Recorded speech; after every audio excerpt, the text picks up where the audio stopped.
Hey, fellas, embrace this moment. We bring the fight to them. We come out the first 5 minutes and we throw the first punch. We come out the first 5 minutes and we throw the first punch. Let's go.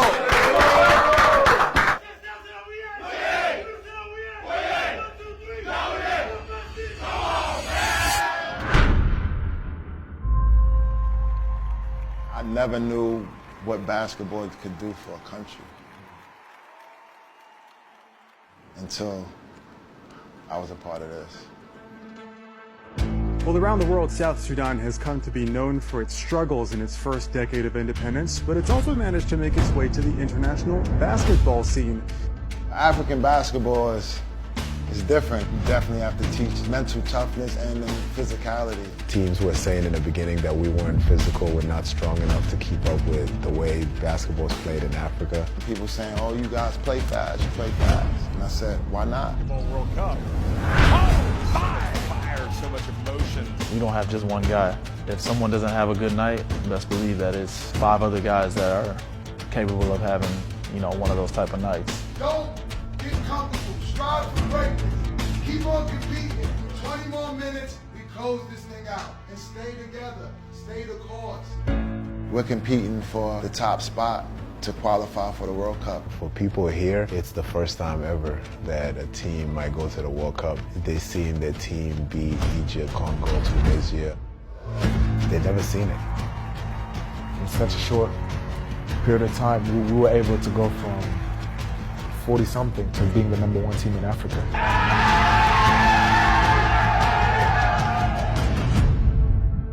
South Sudan captured the hearts of the continent. Their emergence as a new force in African basketball has coincided with the leadership of ex-NBA star Luol Deng as the president of their federation. As a South Sudanese kid, I always try to look someone that was from my country trying to do the same thing. And that's where I saw Luol Deng. He was definitely one of the players that I looked up to a lot. Looked up his name, see he went to do, see he was on the British national team.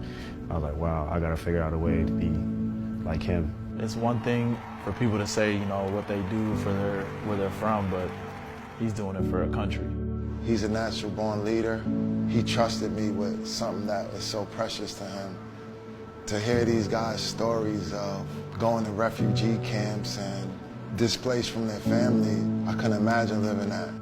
My mom was in Gambela and she ended up migrating to Nairobi, Kenya, and I was born in a refugee camp there. My parents moved from South Sudan during the Civil War. They moved to Lebanon, where I was born. I was born in Kakuma, a refugee camp right on the border of South Sudan. And my parents moved there from a will because of the Civil War. Imagine your family fleeing a country and going to find life somewhere else. And instead of you being in that other country and forgetting about South Sudan or enjoying your professional basketball career, you're actually committing to come back and play for the same country that you fled because of the war, and you're the one now bringing all this positivity to it.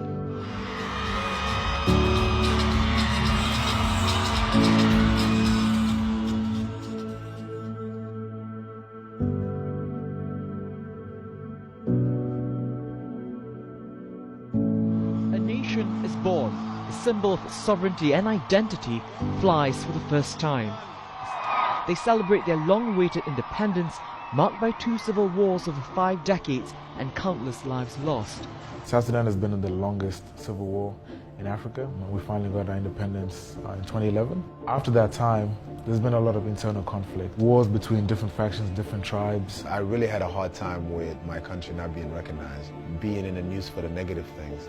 These people have been killed. There's no food in this region. There's flooding here. Kids dying from hunger or kids going to war. It was always negative. I always said to myself that I'm going to put South Sudan on the map for something positive. Every time we play, this is the only thing that's putting a good image out there for us in our country.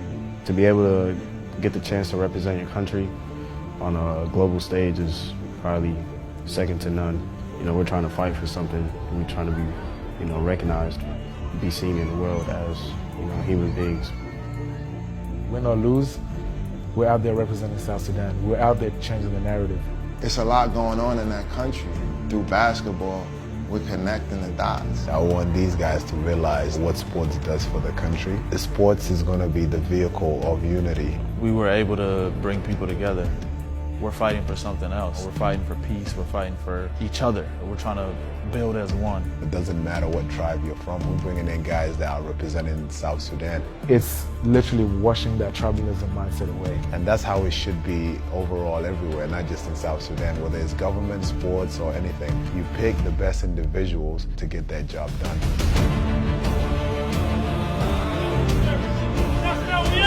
It just shows an example of why we should all work together. This is something deeper and more meaningful than just basketball. It's a way to build the nation up and bring the people together. In order for this country to move forward, they're at their best when they come together. So we're just going to keep on pushing the envelope and keep on being the messengers for this young nation. Unbelievable, folks. South Sudan, one tough team.